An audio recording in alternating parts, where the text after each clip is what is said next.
시카고 팡세입니다. 성경에는 많은 위대한 위인들이 있습니다. 특히 영적의 거인들이죠. 그가 얼마나 큰 위인인가 하는 것은 그를 위해서 성경이 얼마나 활동하고 있는가 비례할 것입니다. 그만큼 하나님이 많이 사용하는 사람은 성경의 내용이 길어질 것 아니겠습니까? 그것을 가늠할 수 있는 것이죠. 가령 야곱의 일생이라 그러면은 창세기 25장부터 50장까지 거의 25장에 걸쳐서 그 일생이 나옵니다. 그만큼 영적 거장이라 그런 말을 할 수가 있겠죠. 그런 기중에 보면은 구약 성경에 나오는 사사기에 나오는 삼손이라는 사람, 그 사람도 영적 위대한 위인일 것이다 생각이 됩니다. 왜냐하면 그에 대해서 성경에는 넉 장에 걸쳐서 기술하고 있는 것입니다.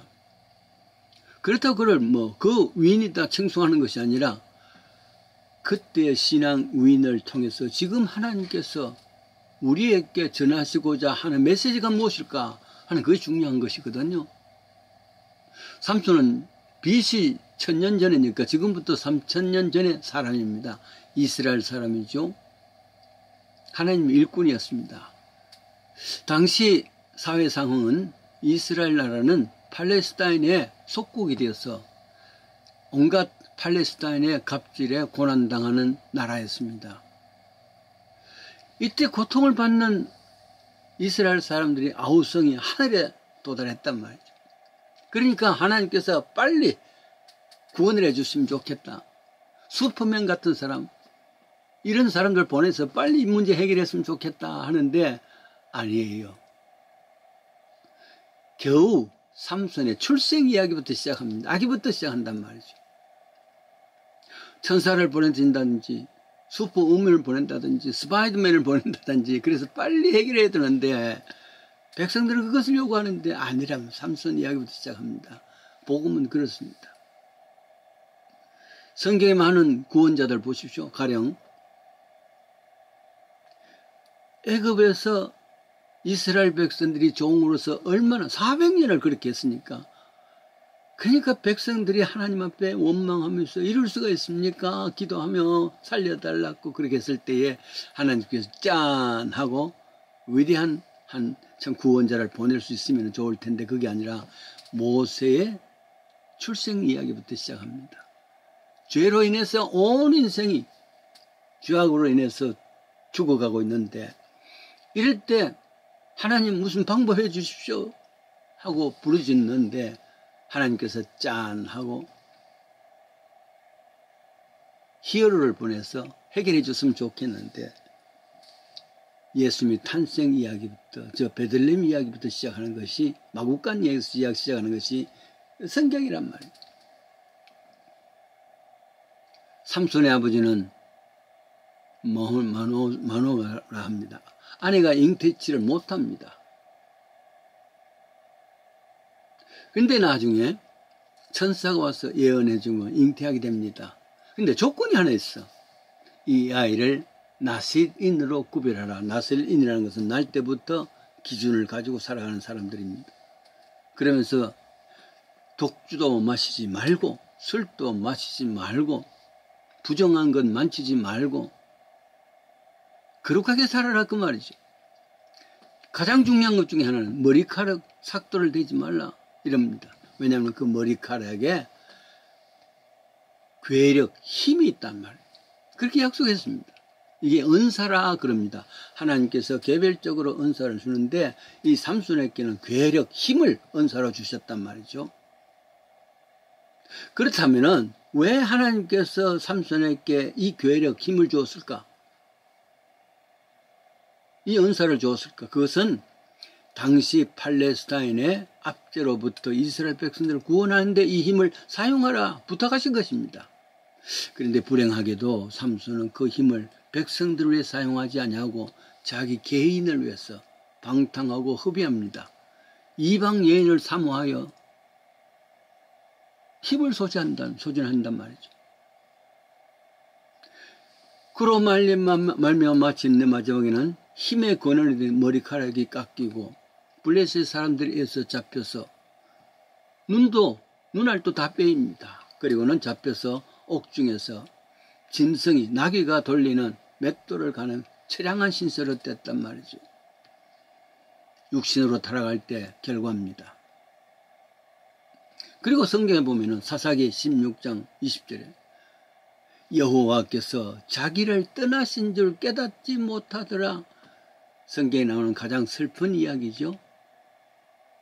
왜냐하면 지금까지는 힘으로 팔레스타인을 이겼는데 팔레스타인 사람들이 군인들이 쳐들어왔을 때 잡을 때 다시 힘을 내려고 했지만은 여호와께서 이미 떠났단 말. 그걸 알지 못하더라. 참 불행한 일이죠. 아직도 자신의 괴력이 있는 줄 했지만은 여호와가 떠나신데 무슨 괴력이 있겠습니까? 은사를 사용치 않으면 은사는 떠납니다. 그래서 로마서 8장 13절이죠.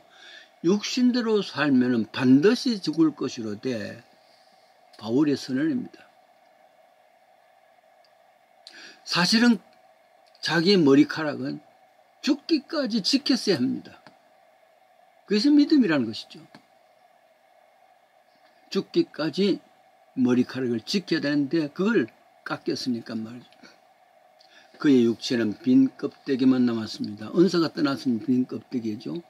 근데 하나님께서 감사하게도 대반전의 기회를 한 번 더 주십니다. 삼손은 간절히 기도합니다. 여호와여, 주 여호와여, 한 번만 나를 기억하소서. Lord, God, just once more, remember me. Remember me. 누가복음에도 탕자 이야기도 반전이죠. 허랑방탕에서 모든 것을 잃었습니다. 돼지가 먹는 주의 열매도 모자라서 먹지를 못한지. 이때 반전입니다. 이에 돌이켜 누가복음 15장 17절에 보면은 이에 스스로 돌이켜 가로되 아버지 집에는 많이 종들이 있는데 나도 그 종 중에 한 명 사용해달라 하자. 그러면 먹는 문제를 해결한다면 When he became to his sense, 자기 센스로 돌아왔을 때라 그 말이죠. 똑같이 반전은 삼손에게 돌아왔습니다.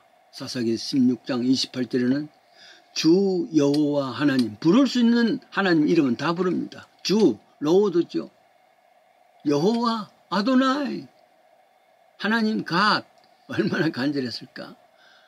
하나님, 주여, 여호와여, 한 번만 기회를 주셔서 once more please remember me. 마침내 하나님께서는 다시금 반전의 기회를 주었습니다. 머리카락도 자라되었습니다. 그리하여 이방인 신당에 있는 그 궁전의 기둥을 무너뜨리고 그곳에 있는 많은 이스라엘 백성 이방인들과 함께 죽음을 당하죠. 장렬한 죽음이라 할 수 있습니다. 나중에 신약 성경 히브리서 11장 32절입니다. 이런 삼손을 두고 내가 무슨 말을 더하리요.